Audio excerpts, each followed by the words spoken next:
This is Pet Life Radio. Let's talk pets. Welcome to Animal Rights on Pet Life Radio. This is your host, Tim Link, and I'm so glad you're joining us today. My special guest today is best-selling author Katherine Schwarzenegger, and we're going to talk to Katherine a little bit about her latest book, Maverick and Me, and the wonderful children's book and illustrations behind that, and the story and the history behind that as well. And we'll also talk to Katherine a little bit about her writing styles, because she is a best-selling author and blogger, so I want to talk to her a little bit about that as well. So it's going to be a fun and exciting show. We're really excited to have Katherine on board with us today. So everybody, just hang tight. We're going to come back right after these commercial breaks. You're listening to Animal Rights on Pet Life Radio.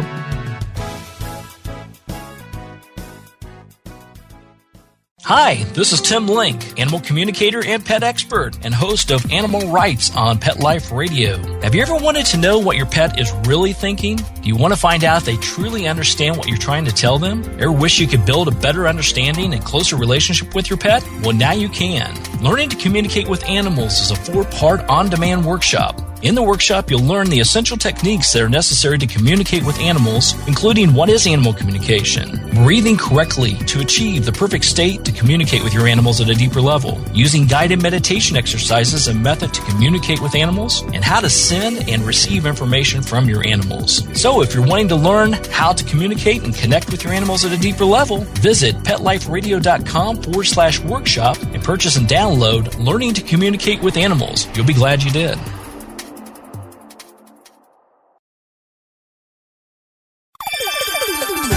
Let's Talk Pets on PetLifeRadio.com. Welcome back to Animal Rights on Pet Life Radio. Joining me now is the New York Times bestselling author. She's a lifestyle blogger, philanthropist, animal activist. She does it all. It's Katherine Schwarzenegger. Katherine, welcome to the show. Thank you for having me. Oh, it's our pleasure. It's our pleasure. Now, tell us a little bit about the latest book, because it's a little bit of departure from what you've done, but it's got a great story, great history, and some great lessons.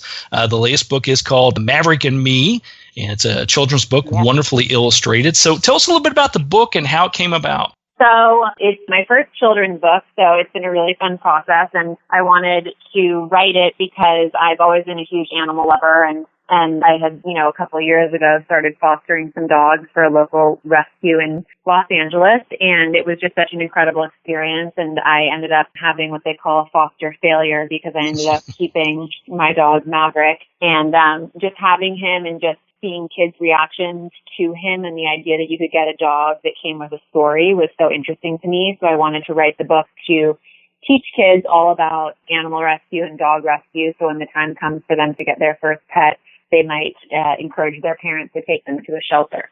There you go. I love that. Well, you're amongst friends here, many foster failures, as we'll call them here. Mark and I, and Pet Life Radio, obviously, is heavily involved in rescue, and I'm a former president of a rescue organization here in the Atlanta area. So I know all about that and the wonderful fostering programs. The book Maverick and Me. Now, Maverick is your dog. Yeah. Yeah. So tell us a little bit about that, because you've intertwined the real life experiences, sort of how Maverick came into your life, into actually the children's book with a different character in there. Yeah, all of my books so far have come from just real life experience and things that I'm passionate about. So this one isn't any different. It, came from me obviously getting my dog Maverick, but also just having real life experience with seeing kids respond to learning about animal rescue and just getting really excited about it and thought that it was so cool. So I remember getting my first dog and it being such a big and memorable moment for me. So I just wanted to be able to teach kids about the process and teach them that there are so many amazing animals that need homes, that are in shelters. So, wanting them to explore that. So I changed it a little bit in the sense that I didn't obviously get my dog Maverick when I was a child, but just wanting to keep obviously the look of him the same, and then some of the story of how I got him the same, because, it did come from real life experience, and, just wanting to cater it towards kids and towards a certain age group and make it work for them. So I think I did that, but, I love hearing kids' reactions to it and things like that. Yeah, absolutely. Yeah, you did a wonderful job with it. I love the book. I love the story, obviously. When you talk about using this as a tool to sort of get children introduced to possible adoption of dogs and getting them involved, how are you and Maverick doing that today? What kind of programs are you guys involved in, or how do you go out and get the message, allow people to enjoy Maverick? Yeah, I mean, I'm an ambassador for the ASPCA, so I do a lot of work with the ASPCA, and we were in New York last week and had a really great and big event there, and they were just actually bringing in some dogs that they had gotten from Hurricane Harvey. So I do a lot of different things for them, and it's not only just dog focus, it's animal focus, which I love doing because, we've gone to the Capitol in California, and we've, talked about different things that we would like to try and get passed in our state. So I love being able to, do work for various animals, and then also to just be able to talk about and work with an organization that is so aligned with my beliefs in general. So that's a very happy relationship for me. And, we just try and talk about, whenever anybody asks me about Maverick, we just try and talk about his story and talk about how you can help animals, because a lot of people want to know if, they can't necessarily adopt a dog, how they can get involved and help. So we talk a lot about that, and that was a big part of why I decided to write the book and have the letter to the parents in the beginning of the book, because I thought it was really important to know that just because you can't adopt a dog, that doesn't mean that you can't help animals. And there are various different ways, whether it's donating supplies or your time or fostering an animal to help those in need. So yeah, it's been great. Yeah. And being a former president of a rescue organization myself, and every speaking event, media tour, book writing event, whatever, I try to bring a rescue group along with me to give them great exposure and hopefully get some donations through the door as well. But you highlighted on that a little bit, because often I know when we were approached, or when I was approached at the rescue, people just assumed that the only thing they could get involved in was maybe playing with the animals, or adopting one themselves, or cleaning up after them, which is very important. We need that. But there are a lot of other ways for people to get involved and allow their talents and their skills to come through to help a rescue or shelter. Yeah, definitely. I mean, I think there are a lot of misconceptions, as I'm sure you know, about animal rescue, and not thinking that you could get a cute puppy or a cuddly one or hypoallergenic. And there are so many amazing organizations now that specialize in certain breeds so they can help people find just what works for them and for their family. So I think it's also important for people to just be aware of the misconceptions that there are, and knowing that there are so many different options and avenues to go down when deciding to get a dog whenever that time is right for you. Yeah, and that's a very good point, Katherine, because not only are there ways to get involved, if you're a web host specialist, an IT specialist, or you're an electrician, things of this sort, those are needed at shelters and rescues, et cetera.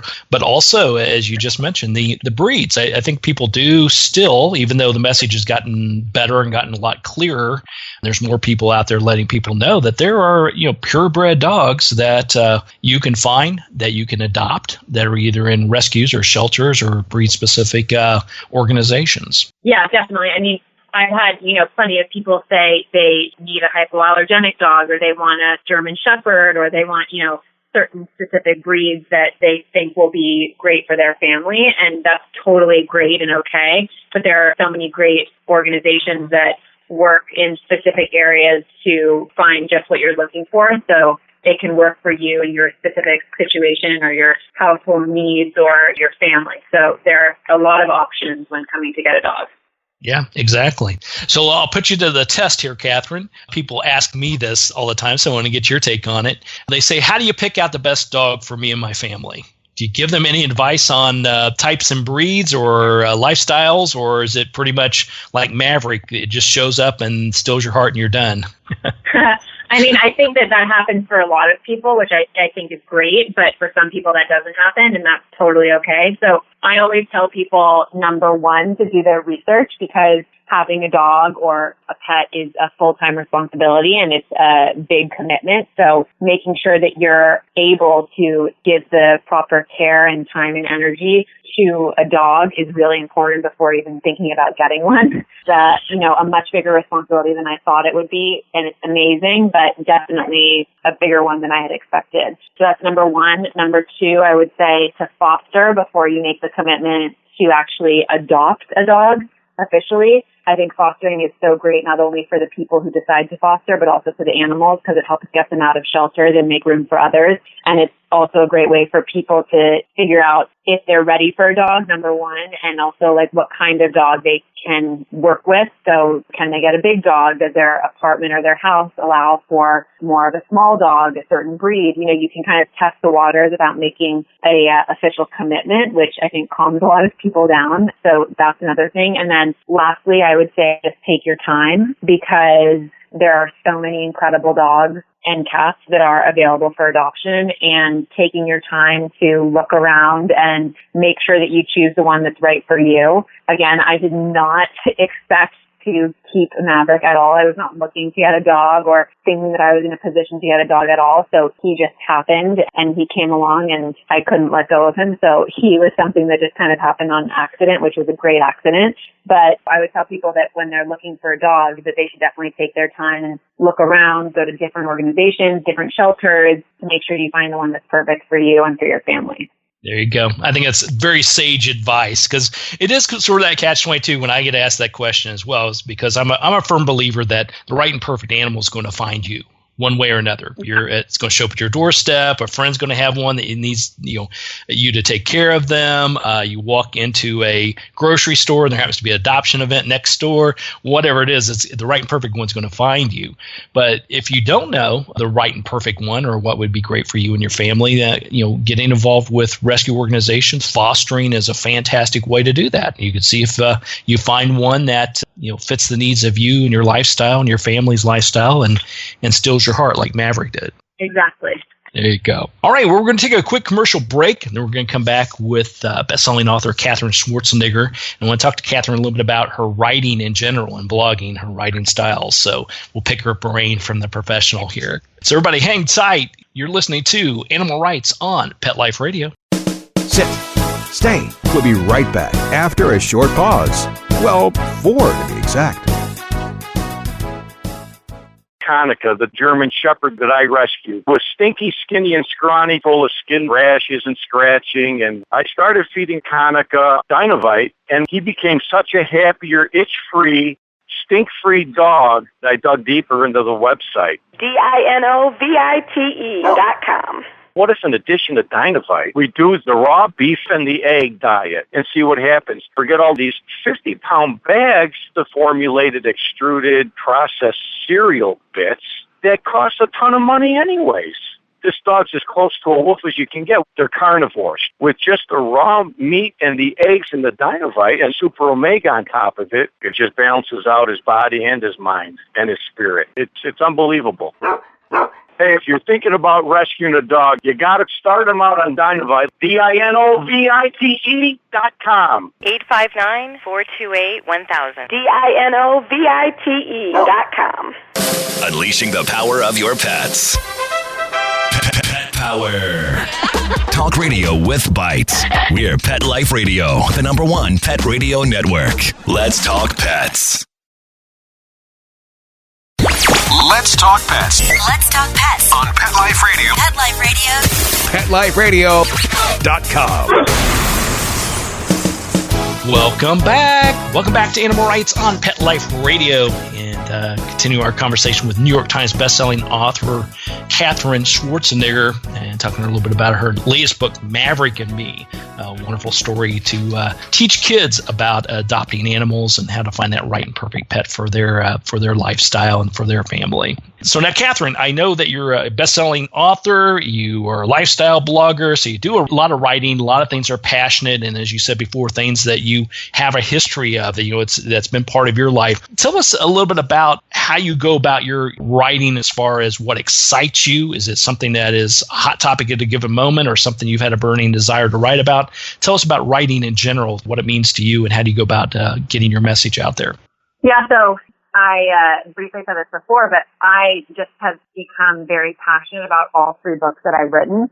So for me, writing about the different topics is something that's been a really exciting and fun process for me and really enjoyable. So I feel very lucky and blessed to be able to have that experience that I've had so far, because they've all been topics that I just get very fired up and passionate about. So whether that's body image or advice for recent college graduates, or, right now talking about animal rescue, those are all topics that I firsthand experienced and that I really was passionate about and wanted to write about and thought would be beneficial projects for people, and both young adults and really anyone of any age. So my process of writing has been different for every project. And when I write for my website, I try and do most of my work in the morning because my dog Maverick wakes me up pretty early to take him on a walk. So I like to do a lot of my work on the earlier side, and I just think that my ideas are fresh and I can work in a clear way. So that's kind of how I like to do a lot of it, and I try not to get too distracted. And if I feel that I am getting distracted, I just kind of like to take a break and take my dog on a walk or play with him outside. So I have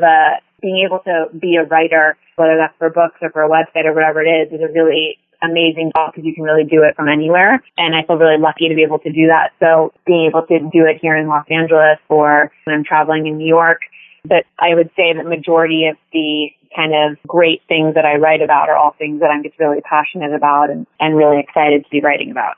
So the style of writing, obviously you're an early bird and getting things done. I wished I had that kind of motivation. I'm more of a, oh, wow, we're a week till deadline. Let's get it going type thing. Yeah.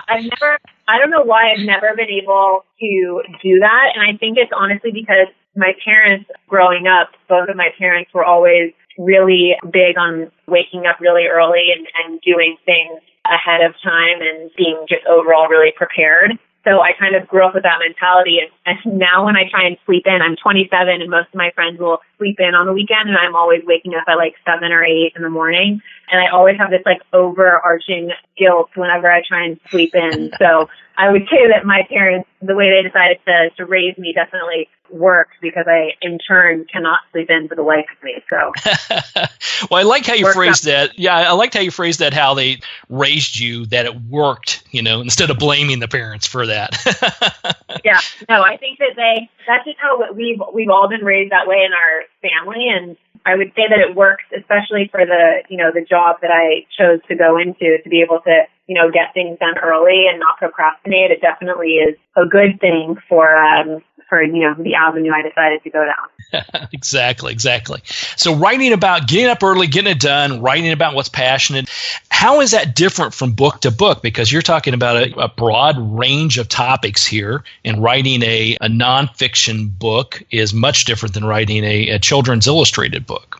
Yeah, definitely. I mean, they've all been totally different experiences, honestly. Like even my first two books were completely different experiences. Both of them I had totally different experiences with, and obviously having a children's book is, again, very different. I actually thought that doing a children's book was going to be easier than doing my first two books, since they were more adult and had a lot of text in them. But it actually turned out to not be the case, because doing this children's book has been an incredible experience, and I've learned so much, but it definitely is a lot more work than I thought it would be, in the best way possible, just because you want to make sure that kids will enjoy the book and that you want to make sure it's something that not only kids will enjoy, but they'll be able to learn from. So, and it's fun when you're able to do a children's book, because you start thinking about all the children's books that you read when you were a kid and what you remember still to this day. And at 27, to be able to go back and think about all the books that my parents read to me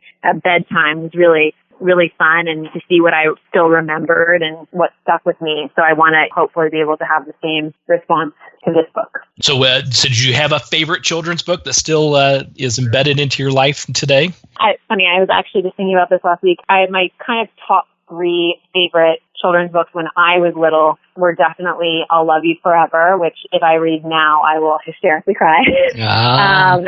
And The Rainbow Fish, which I think, just being an animal lover my whole life, I always loved the book and also loved the message behind it. And obviously Goodnight Moon, I thought was a great book and great to read as a kid. So I hope that this book, Maverick and Me, has a similar response. Yeah, they'll be in that top 4. I love what you just said there. I mean, it was very to the point, because I think a lot of people think that, wow, I can write a short story and I could turn it into a children's book. I know how to draw, so maybe I can do some illustrations. But it is night and day, because you can come up with the best illustrations, you can come up with the best story and put it together, but does it really pass the children's test? So with this book, did you pre-test it several times in front of a small statured audience to make sure they got the message? No, I actually just read it to a lot of kids that I know. I have a bunch of younger cousins, and I read it to them to see how they would react to the story. And then I also showed them a lot of the illustrations once I kind of narrowed it down. And I'm really happy that I was able to work with Phyllis Harris because I think she's such an incredible illustrator. And I'm really happy with how the whole book turned out and how the illustrations turned out and everything. So I definitely like to run things by people. My mom's also done a couple of children's books, so I like being able to get her advice as well and just see, again, what works, what doesn't work. And it's definitely a learning process, but it's a great learning process because you just are able to open your eyes to a whole different world and audience and kind of get back into your childish ways. So it's fun. Yeah, absolutely. Well, it's a great book. I want everybody to go out and pick up a copy of it. It's Katherine Schwarzenegger's Maverick and Me, illustrated by Phyllis Harris. Wonderful illustrations there, as you had said, Katherine. Katherine, where can people find the book? Where can they find you, track you, and maybe meet you in person, get a signature on their favorite book? Yeah, so the book is now in stores as of 1 week ago exactly today. So it's available in stores, in local bookstores and Barnes & Noble, and then online it's on Amazon.com and online at Barnes & Noble. And there are signed copies that are available online as well, which is a website called mavandme.com. And I think just if you follow along on social media, you can be able to see different things that we're doing around, and hopefully you'll be able to be in some of the cities that we're going to come to various events, which are majority of the time filled with puppies that are available for adoption. So for me, it's really fun. I get to every single TV thing that I've done or event that I've done, I've just had puppies in my arms the entire time. So I'm very nervous I'm going to go home with one at some point. But for people to come and attend the events is really fun because they get to just interact with puppies the entire time. So works out well. Absolutely. So we'll get the message out on that. Definitely follow Katherine on social media, and we'll post mavandme.com. Pick up a copy of the book. Go out and see her. Go out to one of the events. Fall in love with one of these puppies. And yeah, I'm with you. Not only do I do events and bring on rescue organizations and have all these wonderful animals with me, because A, I love the animals and want to help out the organization. But B, if I really stink, hey, the animals are going to take the show anyway, so it doesn't matter. Exactly. All right. Well, listen, thank you so much for coming on the show today. Once again, everybody, pick up a copy of the book. It's Katherine Schwarzenegger's Maverick and Me, illustrated by Phyllis Harris. Katherine, congratulations on a great book and continued success, and we'll look forward to chatting with you again somewhere down the road. Awesome. Thank you so much. I really appreciate it. Thank you. All right, well, we're coming to the end of the show today. I want to thank everyone for listening to Animal Rights on Pet Life Radio. If you have any questions for us, please email us, and we'll be glad to answer your questions and bring on the people you want to hear most. And who knows, if you've written a book, blogged about a book, written an article, whatever it may be, get the message out there, and who knows, you may be the next guest on Animal Rights on Pet Life Radio. Everybody have a great day. Let's Talk Pets, every week on demand, only on PetLifeRadio.com.